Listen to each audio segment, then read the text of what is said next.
Assalamualaikum warahmatullahi wabarakatuh. Salam sejahtera bagi kita semua. Salam Om Swastiastu. Namo Buddhaya dan salam kebajikan. Perkenalkan, nama saya Hendra Priski, STMR, dosen di program studi arsitektur, Fakultas Teknologi Infrastruktur dan Kewilayahan, Institut Teknologi Sumatera. Pada kesempatan kali ini saya ingin menyampaikan terkait mata kuliah yang saya ampu sesuai dengan bidang kalian saya, yaitu mata kuliah arsitektur adaptif. Mata kuliah ini merupakan mata kuliah pilihan pada semester ganjil dengan kode AR2541247 berbobot 3 SKS. Mata kuliah ini diselenggarakan dalam 16 kali pertemuan dengan rincian 14 kali penyampaian materi, 1 kali UTS, dan 1 kali UAS. Mata kuliah arsitektur adaptif mempelajari mengenai proses transformasi arsitektur yang dinamis untuk merespon perubahan kebutuhan penghuni, fungsional bangunan, lingkungan sekitar, dan kemajuan teknologi lainnya. Mata kuliah ini tidak hanya mengajarkan tentang keindahan dan kekokohan, tapi juga mengajarkan tentang pendekatan perancangan arsitektur yang mampu beradaptasi dan berkelanjutan di masa depan. Pendekatan arsitektur adaptif diharapkan mampu memaksimalkan kualitas hidup penghuni di setiap masa waktu, meminimalisir limbah bangunan, mengefisiensikan biaya konstruksi, dan bahkan preservasi warisan budaya. Capaian pembelajaran lulusan atau CPL Prodi pada mata kuliah ini meliputi CPL 07, yaitu kemampuan mengaitkan pengetahuan terkait teori, sejarah, kritik, dan metode perancangan arsitektur dalam proses perancangan. Sedangkan capaian pembelajaran mata kuliah yang diharapkan antara lain adalah CPMK 7.1, mahasiswa mampu menelusuri data dan informasi untuk melengkapi kajian teori, sejarah, dan budaya, dan atau kajian preseden yang berkaitan dengan latar belakang, proses, dan metode perancangan arsitektur. CPMK 7.3, mahasiswa mampu mengintegrasikan sudut pandang teori perancangan arsitektur, latar belakang sejarah dan budaya, ataupun latar belakang studi kasus preseden arsitektur dengan metode pendekatan perancangan arsitektur. Terdapat 7 poin materi pembelajaran pada mata kuliah ini. Pertama, pengantar teori arsitektur adaptif. 2, potensi redundansi. 3, bedah preseden arsitektur adaptif. 4, ruang adaptif. 5, struktur adaptif. 6, material adaptif. 7, teknologi bangunan adaptif. Untuk metode evaluasi sendiri terdiri dari 5 poin, yaitu 10% aktivitas partisipatif, 10% workshop, 30% tugas kelompok, 20% tes tertulis UTS, 30% tes tertulis UAS. Metode pembelajaran menggunakan project based learning ya. Setiap pertemuan tatap muka dimulai dengan pemberian materi selama 50 menit, dilanjutkan 50 menit workshop bersama untuk bedah desain dengan menerapkan materi tersebut. Ditutup dengan presentasi dan diskusi hasil workshop selama 50 menit. Pada akhir semester akan dikumpulkan tugas kelompok berupa pengkonsepan ulang sebuah bangunan dengan penerapan arsitektur adaptif. Berikut beberapa referensi buku yang saya gunakan ditambah dengan beberapa artikel jurnal terbarukan termasuk yang saya tulis sendiri. Selanjutnya mari kita simak video proses pembelajaran pada mata kuliah arsitektur adaptif dengan materi pada pertemuan kelima, yaitu bedah preseden arsitektur adaptif, core house, dan flexible housing. Assalamualaikum warahmatullahi wabarakatuh. Selamat siang. Hari ini kita akan masuk perkuliahan kelima dari mata kuliah arsitektur adaptif. Materi yang kita bahas pada minggu ini adalah core house dan flexible housing. Di sini ada yang sudah pernah sering mendengar dengan istilah core house? Ada yang bisa bantu saya jawab? Belum pernah. Rumah tunggu? Apa itu rumah tunggu?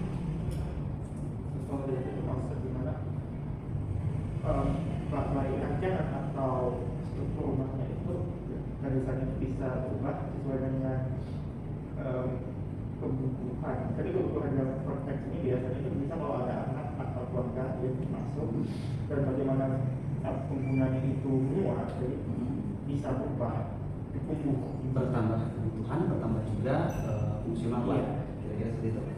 Oke, kalau flexible housing pasti menggunakan. Secara definisi, ya, core house itu sering disebut dengan rumah tunggu. Itu merupakan konsep hunian minimalis yang dibangun dengan struktur fleksibel bertahap. Ya. Biasanya yang bisa menyisakan bagian ini. Jadi ada fungsi paling utama atau paling awal dari bangunan itu dibangun terlebih dahulu dan nantinya akan dikembangkan secara bertahap. Ya. Nah, untuk fleksibel housing itu dia lebih dinamis lagi. Ini menurut katanya Snider dan saya pikir di 2005. Flexible housing merupakan konsep hunian yang bisa menyesuaikan perkembangan kebutuhan penghuninya dalam periode waktu tertentu, baik klimaks meningkat ataupun anti klimaks menurun. Jadi kalau Korpos itu memfasilitasi perkembangan atau penambahan jumlah kebutuhan ini, maka flexible housing itu memenuhi kebutuhan ketika mengalami penurunan. Kita masuk ke siklus, misalnya di sini ada satu orang single, ya, ada yang memutuskan tetap single atau dia memutuskan menikah, ya. Ini jumlahnya bertambah, ya. Lalu ketika menikah ada dua keputusan yang bisa diambil. Pertama, tetap tanpa memiliki anak, ya, child free, atau tumbuh menjadi keluarga dengan anggota keluarga tambahan, yaitu anak satu atau dua, ya. Pada masa ini ada dua jenis opsi yang akan terjadi, ya. Dua orang anak akan tumbuh besar, ya, memiliki keluarga sendiri, memiliki rumah sendiri, sehingga orang tua akan membutuhkan rumah yang hanya bisa dihuni oleh mereka berdua aja, ya. Atau pada pilihannya ada satu opsi di mana mereka memutuskan berpisah atau membentuk keluarga baru, ya. Jadi kalau di sini pada fasenya naik kebutuhan, di sini akan turun, ya. Mungkin, ya, bagi kalian sini siapa yang punya siapa, ya? Orang tua atau kakak yang sudah menikah? Sudah punya rumah sendiri? Berapa adik di keluarga? Berapa bersaudara di keluarga? 3. Anak kedua, berarti baru 1 orang. Orang tua udah merasa sepi nggak tinggal? Iya. Ya. Padahal secara kapasitas kadang-kadang rumah dibuat kamarnya banyak dari sendiri, setiap anggota keluarga bisa masuk. Tapi realitanya bisa aja karena kuliah asli Lampung, ya, jadi masih tinggal bersama orang tua. Ada beberapa orang setelah memutuskan untuk kuliah ngekos, ya, lalu anaknya sudah menikah, pindah rumah, ya, sehingga kadang-kadang orang tua tuh merasa capek membersihkan rumah tersebut. Nah, bagaimana merespon hal tersebut? Di beberapa kasus developer tuh banyak menyediakan rumah pensiunan, tapi memori tidak bisa beli. Jadi memori itu tetap akan hilang. Banyak orang kadang-kadang maksa rumahnya tetap tinggal di rumah yang besar, yang susah sekali mereka rawat, atau bahkan orang tua yang sudah perjalanannya atau pergerakannya tidak dinamis lagi, itu terkendala ketika harus naik tangga. Karena mereka tetap bertahan terhadap rumah tersebut, atau bahkan secara ekonomi tidak sanggup lagi mereka kelola atau merawat, tapi tetap akan bertahan di sana karena memori. Nah, di sini ada pertanyaan? Oke, aman? Ya. Di sini salah satu penelitian saya terhadap penerapan konsep flexible housing pada perumahan tipe 36 itu saya ambil datanya di Jakarta, pernah diseminarkan di acara PPR, seminar rumah, ya. Di sini saya memberikan sebuah analisis sedikit, ya, bagaimana konsep flexible housing itu bisa diterapkan pada sebuah prototipe bangunan, ya. Di sini kalau menurut Tatiana Snyder dan Jerry Mitchell, kita itu harus membagi kategori soft analogy dan hard analogy, ya. Ada skema, ada visi, ada strategi, ada pembangunan. Oke. Saya sering sekali menemukan karya-karya teman-teman kalian bicara tentang open space, adaptive space, ya, adaptive arsitektur, tapi hanya buka ruangan terbuka dan membuat tulisan open space atau cuma adaptive space, gitu, ya, tanpa plan sama sekali. Ruang itu dibentuk menjadi apa? Nah, untuk itu kita harus menganalisis kebiasaan, ya, dari penghuni rumah, baru kita strategikan dalam bentuk visinya.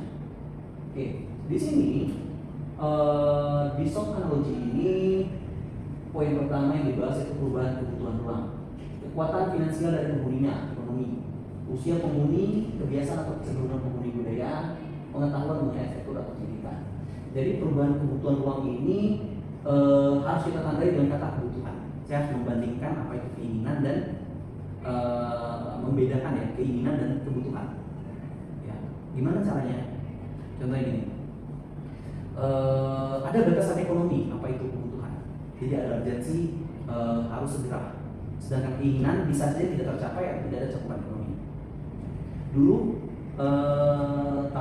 beberapa tahun yang lalu 2042 itu merancang diharuskan merancang rumah dengan mewawancarai penghuni langsung.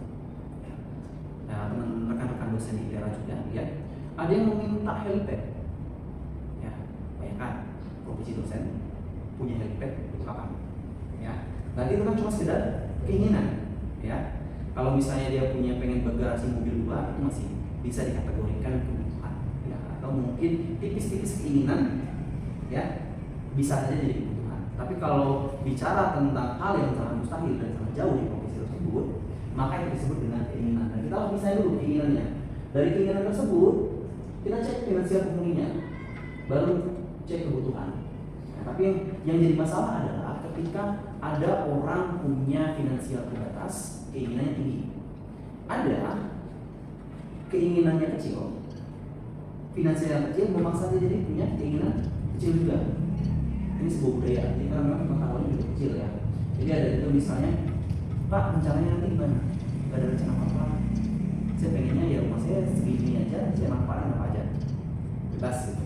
Nah, untuk itu kita harus ngecek dulu finansialnya, kebiasaan atau kecenderungan penghuni, serta pengetahuan mengenai SPP. Nah, kalau kecenderungan budaya penghuni ini cukup menarik.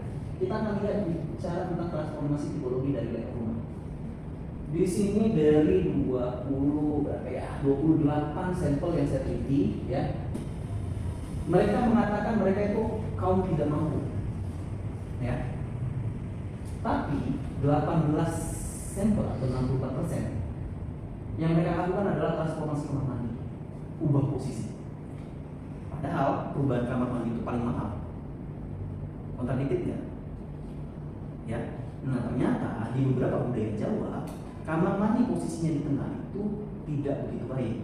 Jadi mereka memaksa langsung pindahin ke paling belakang dan seluruh. Ya, ada satu sampel, ya. Nanti kita lihat. Nah, di tahap kedua, ya. Di sini ada 11 sampel ini. Nah, ada 2 sampel berubah pada tahap kedua. Di tahap pertama dia perubahan, ya, langsung. Di tahap kedua itu ada 2 sampel, ya. Nah, di sini yang menariknya adalah ada yang tidak mampu, tapi dia merubah arah pintu.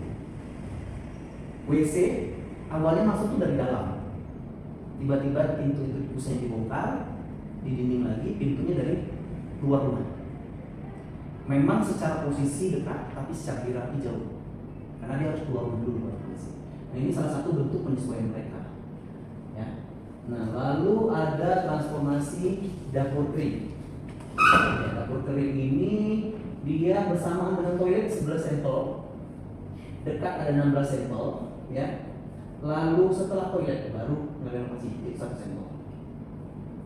Transformasi dapur basah itu 23 sampel, itu semuanya barengan dengan toilet posisinya, ya.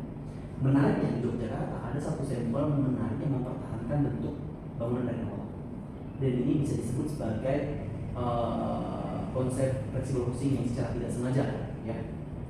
Dulu di Yogyakarta itu dindingnya itu berupa asbes dan hollow C, ya, hollow C, lalu asbes plat, lalu asbes lubang. Panelnya 1 meter kali 2,5 sampai 3, dan dinding panel itu bisa dipindah. Ini murah banget bahannya, dan ini didorong susah karena dia saling ikat, ya. Nah, di sini si penghuni tersebut selalu merubah posisi kamar. Contoh, ya. Jadi contoh waktu pertama dia memutuskan, waktu itu memang kamarnya terbangun di permisi tipe 21. Tipe 21 itu isinya 1 kamar tidur, 1 kamar utama, 1 toilet. Oke. Lalu dia punya anak 2, 1 perempuan. Ketika perempuan dia agak dewasa, ya, dia terpaksa kamar ini untuk perempuan, ya. Tapi dikecilin lagi, kamar dibesarkan. Oke. Dia tinggal geser-geser aja panel ini, dan itu bertahan sampai tahun 2018 sampel terakhir. Sayangnya rumahnya udah dijual, tapi kebetulan pas waktu saya survei masih ada. Saya lihat bentuk mininya. Nah, di sini prioritas kebutuhan, ya, bagi penghuni saya analisis berdasarkan keinginan, layout, dan ini hasil kesimpulannya. Jadi kebutuhan berdasarkan keinginan layout dan hasil untuk 7 ruangan pertama itu sama semua. Ruang tidur utama, kamar mandi, ruang tamu, dapur kering, ruang keluarga, ruang tidur satu, dan teras. Ini sama. Tapi di urutan selanjutnya itu berbeda-beda. Berdasarkan keinginan penghuni, ternyata urutan selanjutnya adalah dapur basah, cuci jemur, ruang makan, garasi, ruang tidur, musola, gudang, ruang kerja belajar, kamar mandi buat. Ya. Ternyata secara fisik bangunan saya cek, ya, di poin 8 sama poin 9 itu rata-rata bangunan itu secara fisik muncul garasi duluan, baru ruang makan yang bergeser sedikit, ruang tidur sama. Nah, musola ini agak terakhir, mereka membangun kamar mandi dulu, baru gudang, musola, dan ruang kerja atau belajar.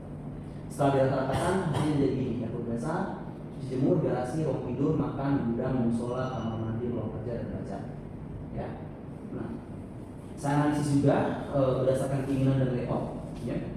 Muncullah linkage atau antar ruang yang efisien bagi penghuni. Jadi susunan seperti ini. Ini kalau putus-putus dia dekat, kalau dia tidak putus-putus itu sangat dekat, ya. Kalau tidak berhubungan dia tidak ada garis, ya. Di sini setelah dikategorikan 4 ruang yang masuk kategori kedekatan tinggi, lalu 25 ruang masuk kategori kedekatan sedang. Di sinilah nanti kita akan bikin bagaimana skenario perubahan rumah, transformasi rumah yang fleksibel berdasarkan desain seperti ini. Ya, cukup jelas? Oke, kita lanjut. Nah, di sini kita mulai analogi. Ya, di sini agak membingungkan itu kontradiktif dari fleksibel itu. Kita harus bikin fleksibel, tapi banyak hal yang harus diatur sehingga terkesan kaku. Ada beberapa ahli bilang utopis lah, ya nggak mungkin kita bikin bangunan yang fleksibel. Tapi bisa, atau mungkin ada sedikit kekakuan. Tapi nanti berdasarkan workshop kita akan lihat sejauh mana probability perubahan desainnya. Oke, poin pertama yang harus kita bahas dari analogi ini yaitu koordinasi modular. Ada 5 poin yang harus kita buat. Yang karakteristik pendekatan combination planning, jenisnya multi-modular grid. Jadi ada 2 jenis tipe grid yang kita gunakan, ya. Grid per as dan grid per material. Posisinya face to grid, ini start pointnya. Ukuran intermediate gridnya 60 x 60 cm persegi. Penerapan sistem start point, ya, ini start pointnya. Dapat dari mana 60 x 60 cm? Ada yang masih ingat pelajaran SMA itu tentang KPK dan EPB? Persekutuan terkecil, ya. Nah, di situ kita harus cari berapa banyak singgungan materi, ukuran material yang ada sehingga sisanya paling minim. Ternyata banyak material kelipatan 60. Makanya kita bikin modulnya di 60. Di sini kalau mau kita bikin prefabrikasi, maka dinding panel betonnya itu 60 cm. Lalu di sini ada dinding panel besi permanen itu juga 60 x 60. Dan kita harus uji sampelnya di mana.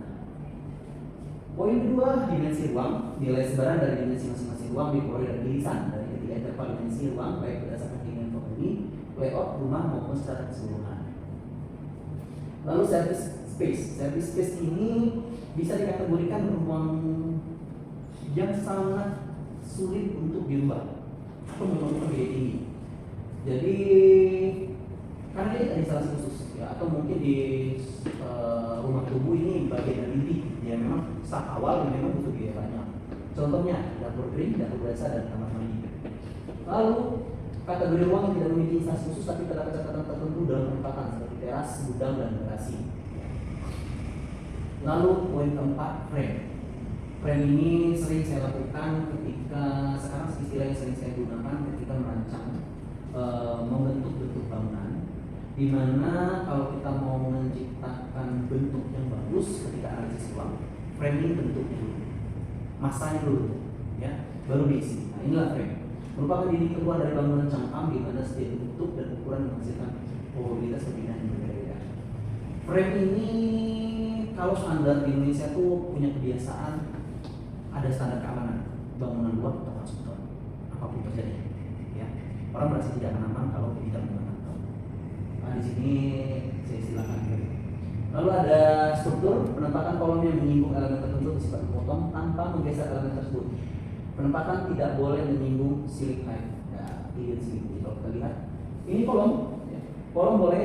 Nah, kalau misalnya kita rencanakan 2 lantai atau nanti tahap selanjutnya tinggal kita overstake aja sisi luar dari bangunan. Atau kita ambil benar-benar bagian dalam kalau start dari awal, ya. Tapi lebih idealnya memang overstep bagian luar aja, jadi tidak mengganggu bagian dari open space di dalam frame. Lalu bagian ceiling itu tidak boleh terpotong oleh bawah, ya seperti ini potongannya. Entrance elemen harus di bawah kelipatan modular intermediate grid liner. Pintu lebarnya pintunya lebarnya 80 sampai 110. Ya. 120 kita asumsikan ada penyangga kusen. Ya. Jadi tidak boleh, ya. Dan tingginya 210 sampai 240. Ini kelipatan ambil 30 sama kelipatan 60. Ya.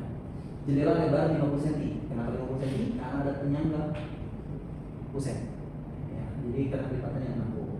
Bersifat relatif, posisi tanggal dilakukan seperti service space. Ini contohnya. Kalau kita lihat di permodulan, ya, daerah-daerah yang ada opening jendela, opening pintu, itu akan mengurangi probabilitas pergerakan dinding semi permanen di bagian open space. Contohnya, ini salah satu contoh yang diterapkan pada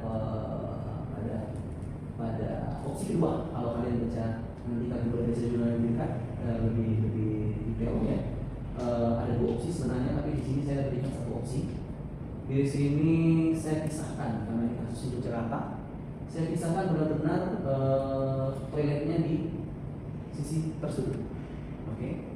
Sini luas kabinnya 86,4 meter karena sini intermediate grid lens-nya di 60 sampai 60 cm, maka satu grid lens intermediate grid lens ini hitungannya jadi 60 meter. Jadi luasannya 86,4 meter. Lebar kabinnya 9 meter, 15 intermediate grid lens. Open building area 30,6 meter persegi, 85 intermediate grid lens seperti ini. Ini ada open space terbuka. Transformasi adiktif dasar bangunan 15,84, 20 intermediate lens. Lalu ada 10,8 meter pada grid A1. A1 sampai D11 itu sekitar 30 IG. Di sini L1 sampai N6 yaitu bertambah 10. Lalu di sini 4 intermediate grid lens pada D11 sampai dengan F13. Nah, ini contoh skenario yang muncul. Oke, kita lihat di sini opsi pertama dengan desain seperti ini kita bisa tawarkan untuk satu orang penghuni saja. Di sini kalau kita lihat ada ruang tamu, ada ruang makan, dapur, terus tempat tidur barengan dengan ruang nonton, ruang bersama.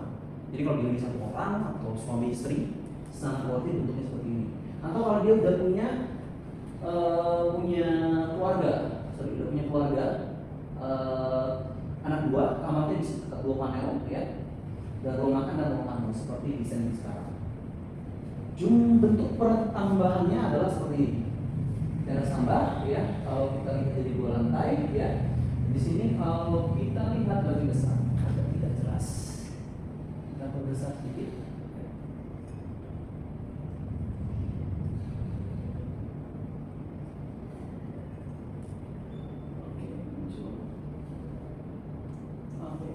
Sedikit, ya. Oke. Nah, di sini secara hierarki ruang keluarga atau ruang privasi itu sebenarnya dari bagian privasi atas, ya. Di sini maka kita clean semua area privasi. Di sini ada ruang makan, ada ruang tamu, ruang keluarga, musola. Di sini ada dapur, gudang, cuci basah, toilet. Ini ada garasi, masuk ke sini. Ya, kita naik ke lantai 2, ya. Jadi coba. Oke, kita naik ke layout C. Oke, ini salah satu contoh. Ruang kerja atau belajar terbagi jadi 3 opsi, ya. Kamar anak tetap dapat balkon, lalu ada ruang orang tua. Oke. Nah, mungkin agak terbatas kecil, ya, ukurannya, tapi memang budaya yang saya teliti di Jogja waktu kasus ini, mereka ternyata untuk kamar itu kecil aja, ruang bersamanya yang gede, jadi mereka tidak boleh yang lama-lama di kamar.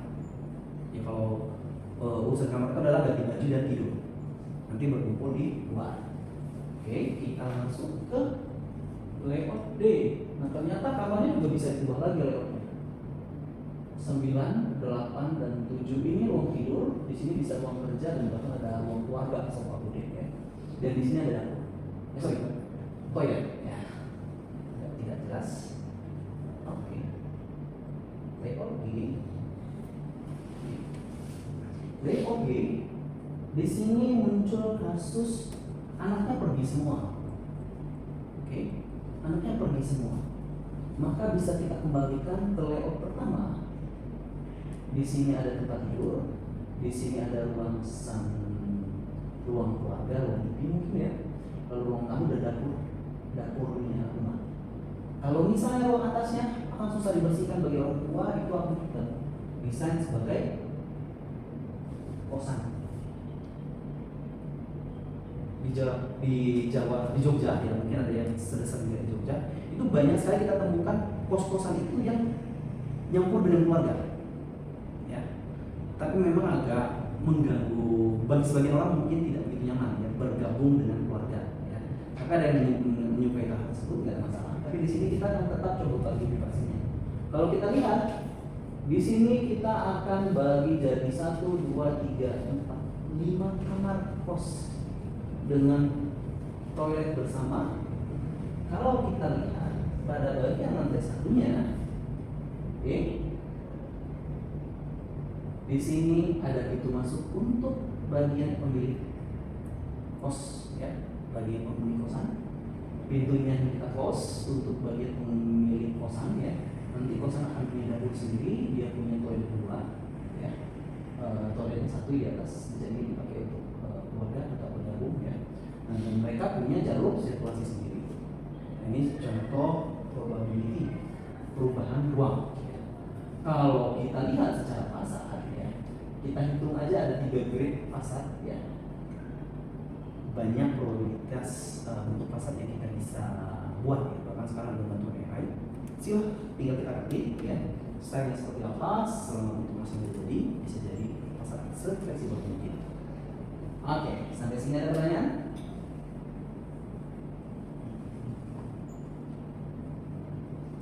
Oke, kalau tidak ada pertanyaan, kuliah kita ini materinya 50 menit. 50 menit kita akan masuk fase workshop ya. Nanti akan saya bagikan kertas-kertas denah dengan open space. Silakan kita kerjakan, kalian kerjakan. Dan nanti 50 menit selanjutnya kita akan diskusi dan presentasi sejauh mana probability perubahan ruang bisa terjadi. Oke, sebelum masuk ke fase tersebut, kita tutup terlebih dahulu materi kita hari ini. Nanti silakan dikerjakan. Kita akan buka lagi dengan sesi diskusi. Assalamualaikum warahmatullahi wabarakatuh. Selamat siang.